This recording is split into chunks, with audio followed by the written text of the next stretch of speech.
¡Hey! ¿Qué pasa, Pamer? Yo soy Carlos de Macua y voy a ser el profesor de física de selectividad. Os voy a contar un poco sobre mí. Yo estudio Ingeniería Industrial y Análisis Económico, es una carrera en inglés impartida por la Politécnica de Cataluña y la Pompeu Fabra. Lo que destacaría de mí es que soy una persona eficaz, esquemática y perfeccionista. Eficaz porque me gusta estar, si estoy 10 minutos estudiando, estar a tope esos 10 minutos. Esquemática porque veréis que en mis PowerPoints y en mis vídeos os explicaré lo clave para que llevéis el examen de selectividad súper bien preparado. Y perfeccionista porque veréis que en mis apuntes está todo el contenido súper detallado. El lema de este curso es todo el temario de física sin relleno.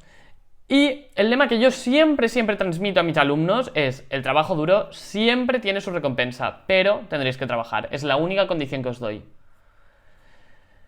He dividido este curso en 3 bloques. Primero de todo, electromagnetismo. Ondas eléctricas y magnéticas las juntamos y nos dan electromagnetismo. El bloque 2, ondas. Vamos a hablar de movimientos armónicos, resortes, péndulos. Y luego el bloque 3, física moderna y física nuclear. Este bloque es muy fácil y hay que llevarlo súper bien preparado para la selectividad. El contenido que incluye el pack. Habrán vídeos de teoría súper esquematizados. Ya os lo he dicho, os daré lo clave y necesario para el examen.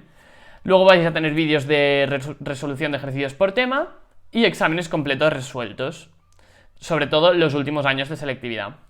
Vamos a ver también que va a haber unos apuntes completos y organizados, donde aquí está todo mucho más desarrollado. Y luego van a haber unas preguntas tipo test, donde quiero que hagáis una autoevaluación para ver si realmente vais súper preparados para llegar a vuestro objetivo de selectividad. Así que, Pamer, no me entretengo. ¡Nos vemos en el curso! ¡Vamos a ello!